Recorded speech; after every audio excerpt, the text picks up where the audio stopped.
अपराधी परिवीक्षा अधिनियम 1958 act number 20 1958 का धारा 5 में है छोड़े गए अपराधियों से प्रतिकर और खर्च देने की अपेक्षा करने की कोर्ट की शक्ति। Power of court to require released offenders to pay compensation and cost.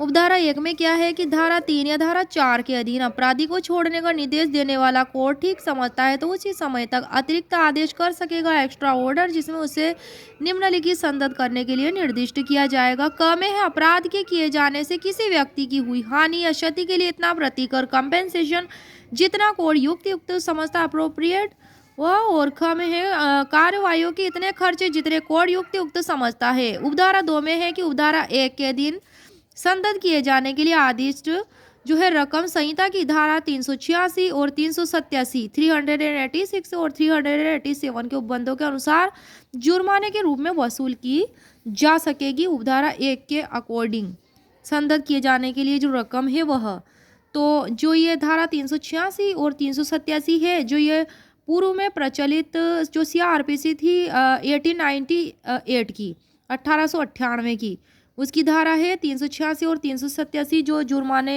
की जो के रूप में वसूली की जाने के लिए। लेकिन जो 1973 की जो CRPC है इसमें जुर्माने का उद्ग्रहण जो है इसमें चैप्टर 32 में धारा 421 से लेके धारा 424 तक दिया गया है। 421 में जुर्माना उद्ग्रहित करने के लिए वारंट वगैरह, तो इसमें ये 421 से 424 तक जुर्माने का उद्ग्रहण से रिलेटेड ये दिया गया है, और ये ओल्ड वाली CRPC की। अब है इसमें उपधारा 3 में कि उसी मामले से जिसके लिए अपराधी अभियोजित किया जाता है, अपराधी क्या है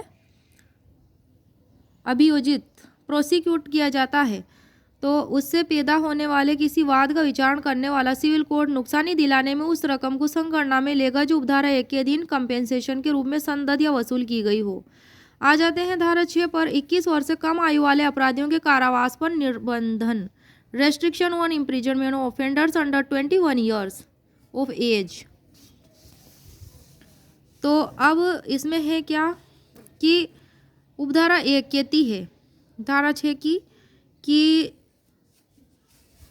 जब 21 वर्ष से कम आयु वाला कोई व्यक्ति कारावास से किंतु आजीवन कारावास जो नहीं है उससे दंडनीय कोई अपराध करने का दोषी है, 21 साल से कम का है, तब वह कोर्ट जिसने उस व्यक्ति को दोषी पाया उसे कारावास से तब तक दंडित नहीं करेगा जब तक उसका समाधान नहीं हो जाता है कि मामले की परिस्थितियों को जिनके अंतर्गत अपराध की प्रकृति और अपराधी का चरित्र भी है ध्यान में रखते हुए वांछनीय नहीं है कि उससे धारा 3 या धारा 4 के अधीन व्यवहार किया जाए।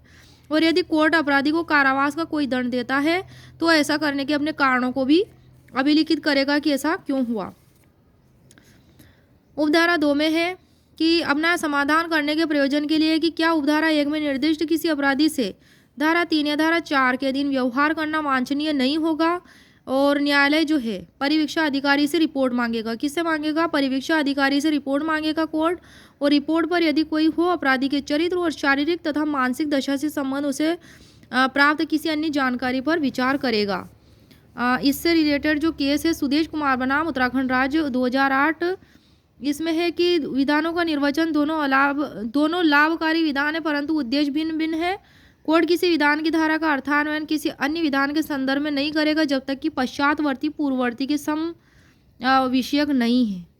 ये इसका केस था। और धारा 6 के जो है धारा 6 में 2 उपधाराएं थी।